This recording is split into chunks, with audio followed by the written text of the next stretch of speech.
Welcome to the Dice Tower, a series of video reviews about board and card games. Here are your hosts, Tom Vassell and Sam Healy.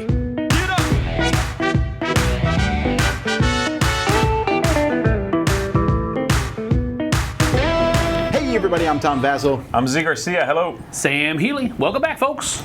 Today we're taking a look at a new game from Tasty Minstrel Games, Old West Empresario. I think I'm saying that correctly. Yeah. It's a game by Stanislav Kordonskiy. That you're probably saying wrong. Yeah. That's what I would have said too, though. He is a designer that I'm actually really taking note of, the stuff that he's done, the Dice Hospital. I'm very excited to see what he does in the future. This game feels, and I'm pretty sure was deliberately made to look like a spiritual successor to Pioneers. Pioneer Days. Pioneer Days. Their last game they did because it has the same artwork. Same layout of the characters across the top. Yeah, very much in the same universe, I guess. Ours. Which is ours. Series sounds better, yeah.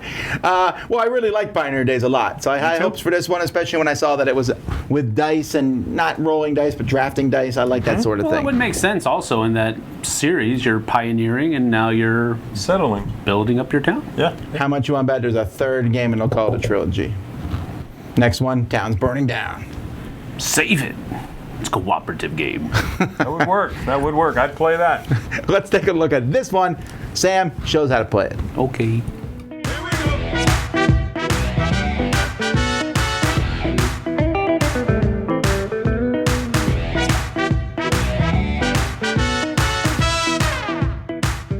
So here I have just a 3-player game of Old West Empresario set up for you just to go over the basic general idea of how the game is played.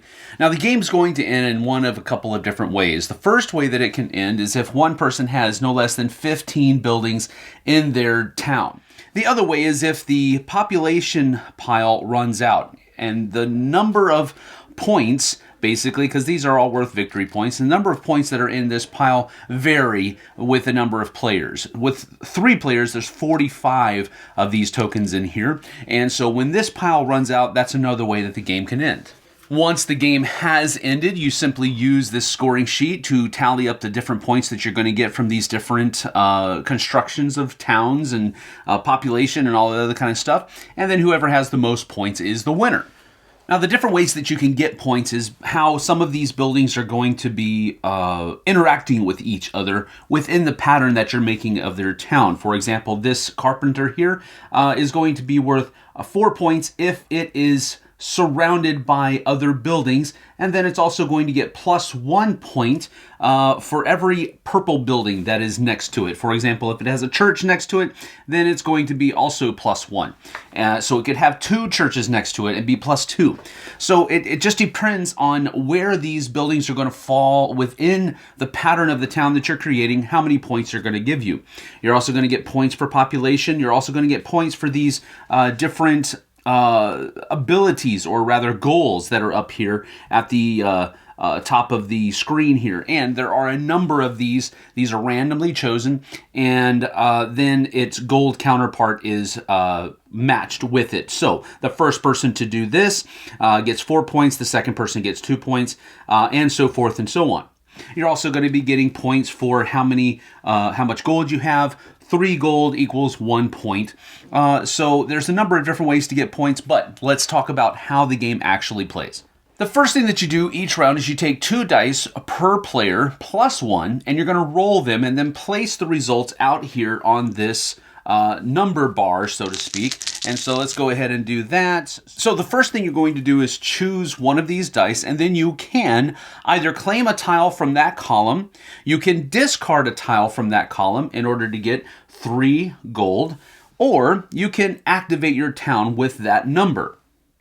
So as you can see here, these buildings have different numbers on them. This is a wild number. This is your town hall, and everybody starts with one of those. But then all of the other buildings, like this church here has a 2, this carpenter has a 1, and this mine over here has a 6. So for example, let's say that this person wanted to choose a 1. Well, they can't do that, but they do have a 2 right here. They could spend $1 and then rotate this down to a 1, and then use it to activate their town. What the town actually is able to do, the town hall here, is you can spend 1 money to build a building, and then you get to generate some money. A 1 down here for the carpenter allows you to build one of the buildings that's in your thing. So that's one of the things that you could do if you wanted to, is pay a coin to rotate this down to a number either +1 or -1. And you can do that 1 time and then carry out the effects of that die. You can also claim a tile from the column. So for example, let's say that this person did want to go here.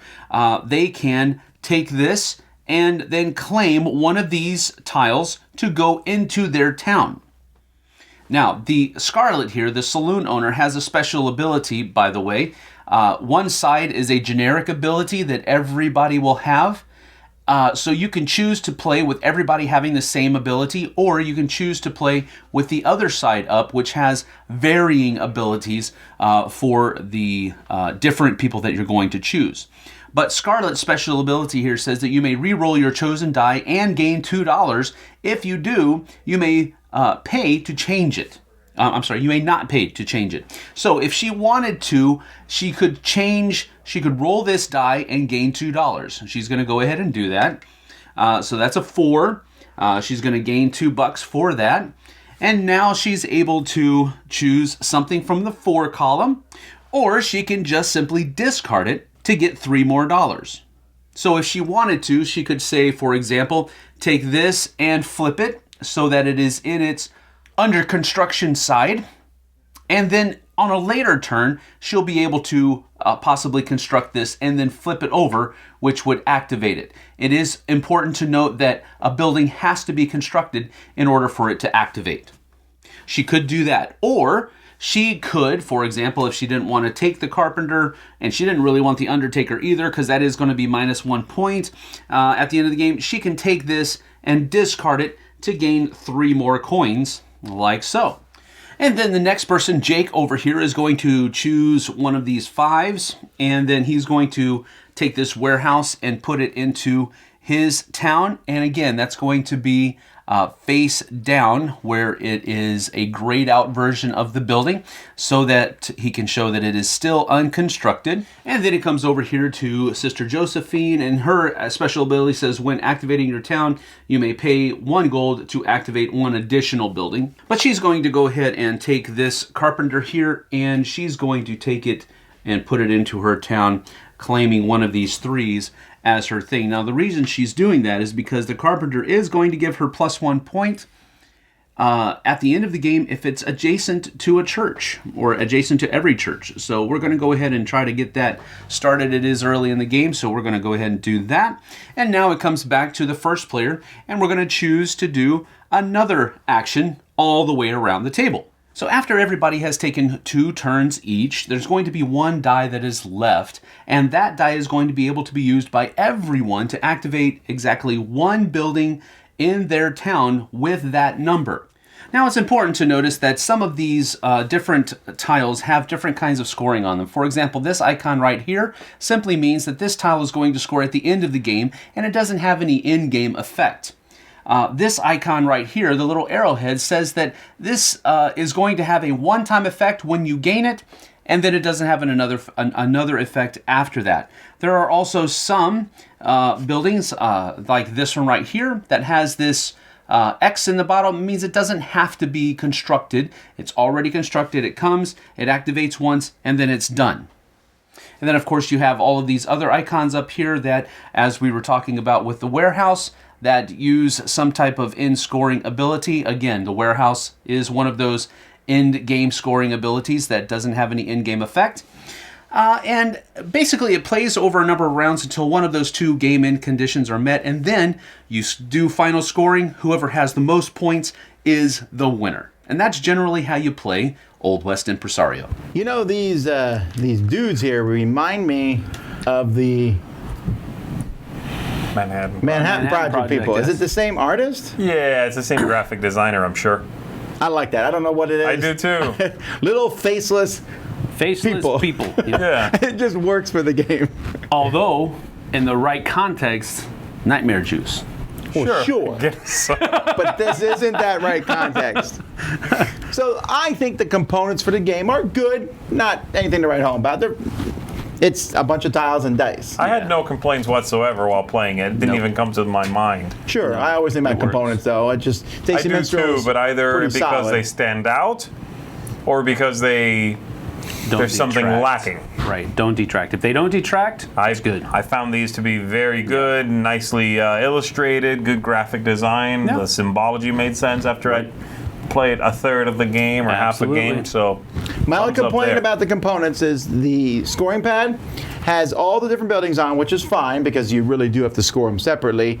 And then, like, special stuff, the special buildings, one line for those. Sure. Which seemed a little weird. Like, the one thing that I really have to sit there and go, oh, how does this civic building work? Yeah. There was not like one multiple spots for that. That's a minor thing. I just thought I that guess was people weird. are supposed to keep track of that on their own, and then they just tell you the number. Sure. Okay, so it's a dice drafting game, and I think all three of us tend to like drafting in general. Yes. Then this one has the one leftover die, but when you draft the die, you have two things you can do with it. Well, 3, right? 3. three. And what you're attempting to do, hopefully, is build a bunch of buildings with the same number, because then you can just take that number. That's one strategy. Actually, it's very, there's a few different paths to victory which I thought were viable and interesting. That's one of my favorite things to do is spot what out there combines well with the numbers I already have, so that in the future taking that die will activate many things. Unless, of course, that number's never rolled, in which case you're in trouble. Yes. Sure, that could happen. That's where you gamble, right? You can also just build a big town, not worry too much about those powers. You'll get one free power every round anyway with the leftover die. And you could just go that route.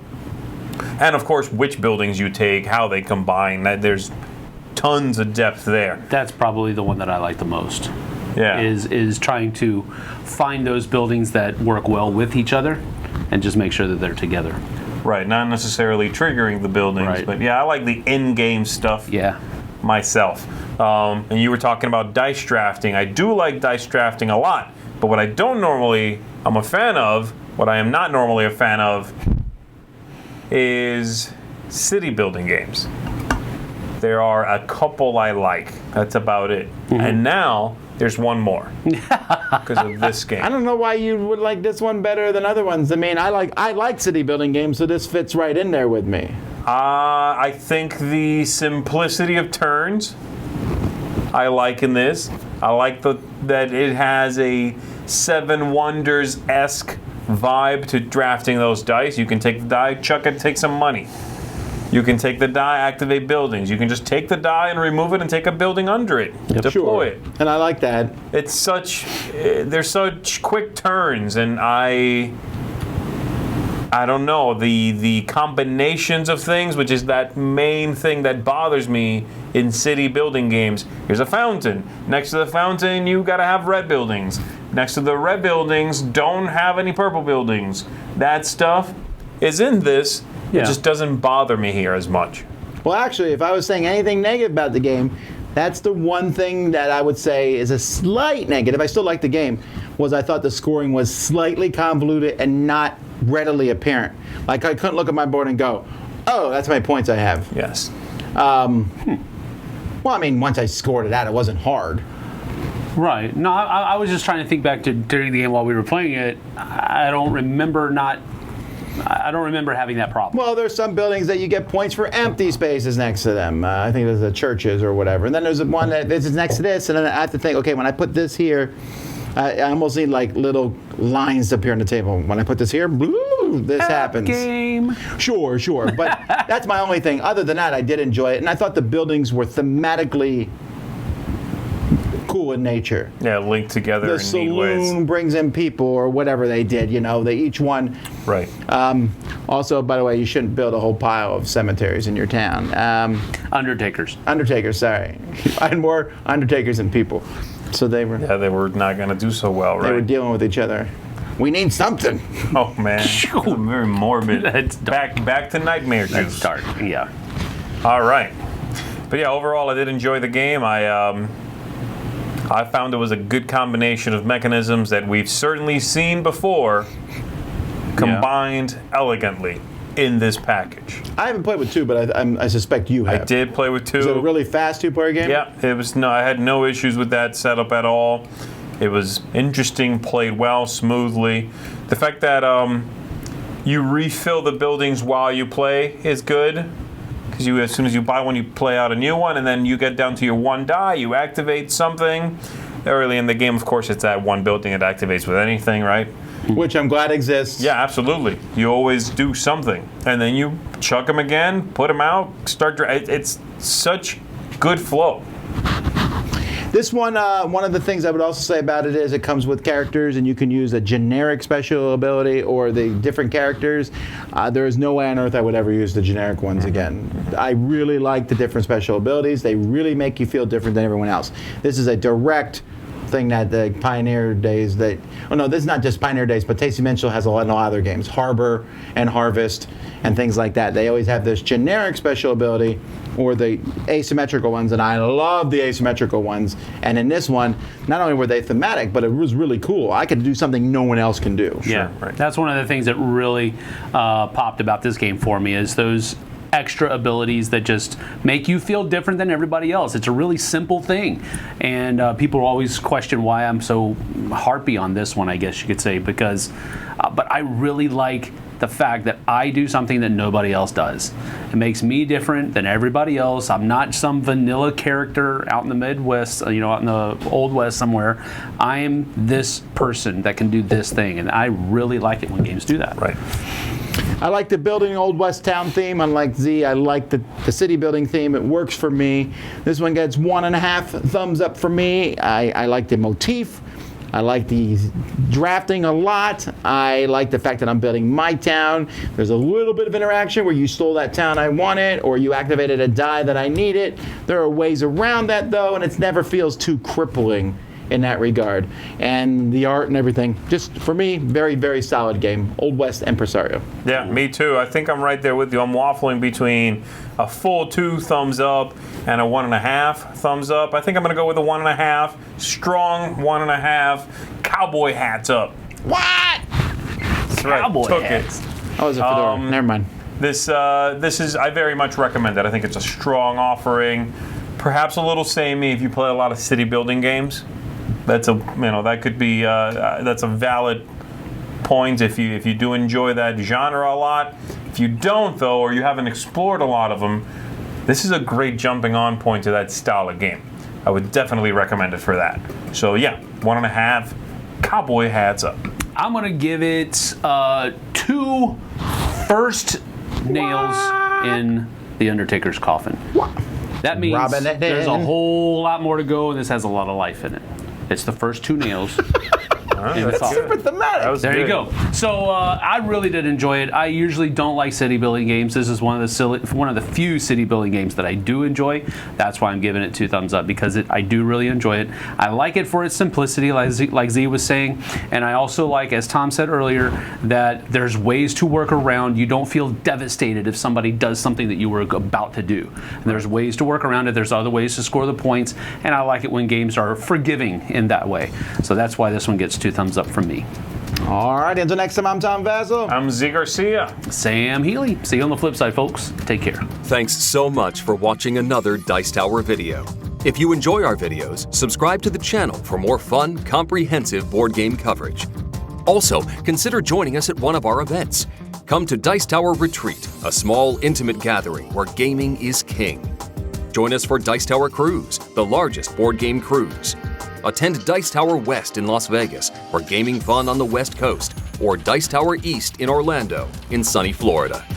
Dice Tower Conventions, the friendliest gaming conventions on Earth. I'm Eric Summerer, and you've been watching The Dice Tower.